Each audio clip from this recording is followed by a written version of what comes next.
Welcome back to the Bland Panel, everybody. My name is Jay, and welcome back to Hits of the Week. This is a weekly review show where I get to talk about my top 3 comic books that I read this week, and I tell you a little bit of what I liked about it. Now, here's how it works. I pick one comic book from Marvel, one comic book from DC, and one comic book from a different indie publisher, whichever book spoke to me the most that week. I feel it gives you a nice rounded view of the kind of stuff that I like and the kind of stuff that I think you should be picking up at your local comic book store, or however you decide to consume your comics. Now, before we get started, let me know down in the comments below, what comic books did you read this week? What did you like about them? Please let me know. I would love to see what you have to offer, as always. Okay, on with the show. Getting into our hit of the week for DC, that is going to be Superman issue number 28. This is brought to us by Joshua Williamson, Dan Mora, and Alejandro Sanchez. This comic pits Superman up against the Legion of DARKSEID. Formerly the Legion of Superheroes, this team of characters from the 31st century have fallen under the influence of DARKSEID after the events of the DC All-In Special. So now Superman must team up with an unlikely ally in order to stop the Legion from annihilating all that he holds dear. I really like this comic book, man. This whole series just works for me. Joshua Williamson really understands the assignment as to what it means to handle Superman and show us what Superman really is and what he means in 2025. The opening pages really just show Superman saving people as the Legion harps on why the citizens of Earth love him, and that part got me immediately. Rescuing civilians, bullets bouncing off of him, it's all incredible. And having seen the new Superman film 3 times at time of recording, this is exactly what I wanted to see in a Superman comic book right off the bat. The stuff that really gets me though is Dan Mora's art. I've showcased it on here already for you to see, and I am far from the first person to say how amazing this guy's artwork is. For me, it's his facial expressions, it's his action, and it's his panel-to-panel storytelling that really brings me in. He's consistently operating at a total masterclass level of storytelling, and that's something that I can't really say for a lot of the different rosters at both Marvel and DC. I can say that for a few, but there's nobody really operating like Dan Mora out there at this current state. Just saying. Plus, he added a Mighty Crabjoys poster in Clark's room, because Clark is a punk rocker, and we all know this now. Either way, I think Superman should be on your pull list right now, and you can catch up. There are hardcovers, there are trade paperbacks out there for you to get caught up, and because it's 28 issues into an ongoing series, those issues should be available at your local comic book store, so go pick them up.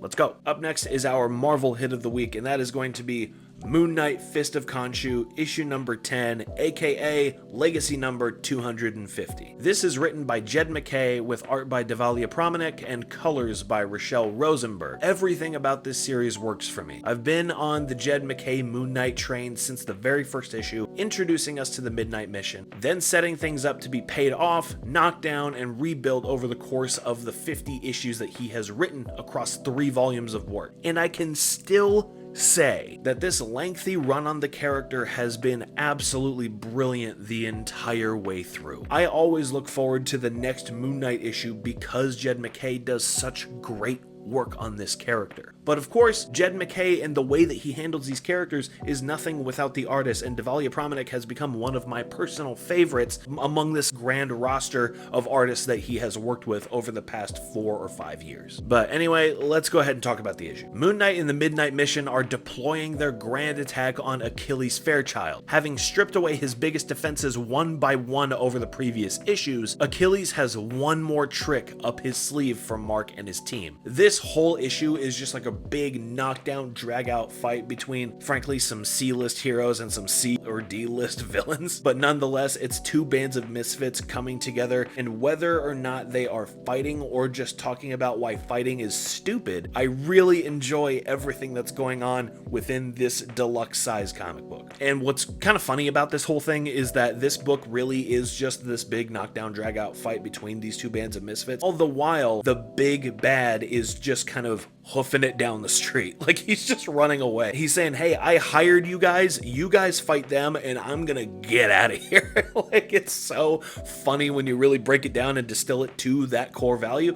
but it's so awesome, and I love the execution of this whole book. Plus, there's a very funny and sweet moment between Tigra and Mark that I just adore. But to go back to the art department for a quick second, Dev Promanek has become a standout amongst the roster of artists who have graced the pages of Moon Knight, and everything he's doing here just just kicks ass. His splash pages in particular are definitely my favorite. That's for sure. I love this book and you should have it on your pull list. There is a last page reveal here that I really didn't see coming, but at the same time I really should have, because it's a recurring character that, well, I would say what it is, but that would spoil it, and I don't want to spoil it for you. I want you to go pick up these comic books, so go pick up the comic book and see for yourself. At least go back to issue 1 of Moon Knight Fist of Khonshu and then start there, because this series is just all gas, no breaks, all killer, no filler. It's been like that since 2021, but at the very least, with Moon Knight Fist of Khonshu, you can go back 10 issues and start from there, and you'll kind of get a very solid understanding as to what you're in for. It's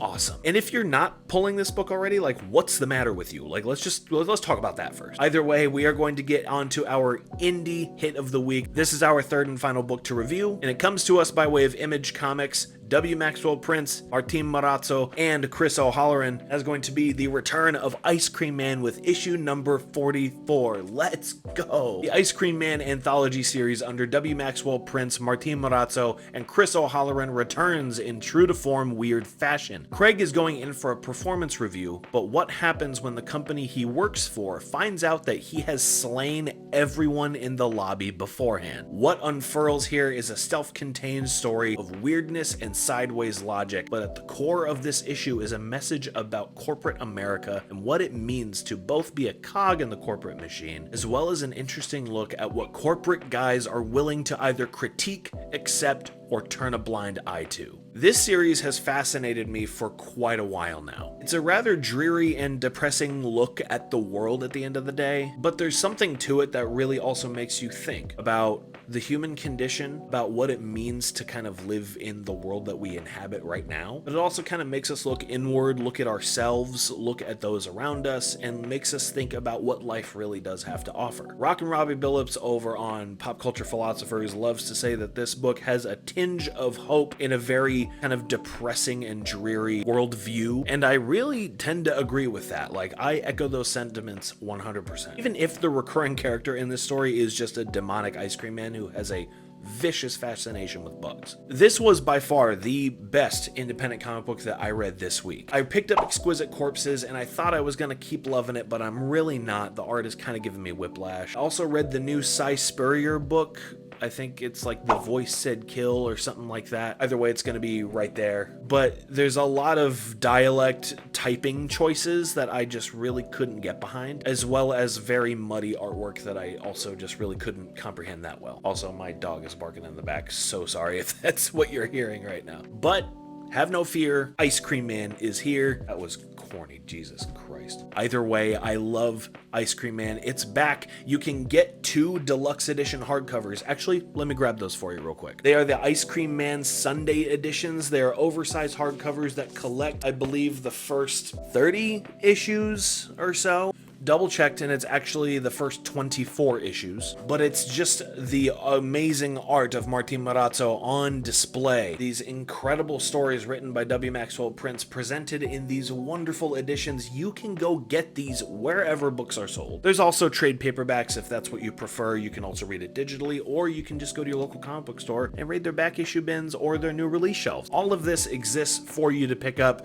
and I cannot express how much I really want everyone to read Ice Cream Man, because it doesn't matter where you jump in. You don't have to start with issue number 1. I definitely recommend reading the whole thing. You don't have to go back to issue number 1 because every story is self-contained. There is the odd 2-parter, but even then you can kind of jump in at whichever issue and still get the full scope of whatever's going on at that present moment. They're all one and done stories. It's an anthology. It's just really, really cool, and I love this series so much, and I'm just very glad that it's back. That's going to do it for our hits of the week this week. Be sure to like the video and subscribe to the channel if you haven't already, and hit the bell icon so you don't have to miss out on anything that we have coming out going forward. And don't forget to leave a comment down below as to what books you like to read this week, what you're looking forward to this coming week. I can't wait to read it as always. And for the Bland Panel, my name is Jay, and I will see you next time.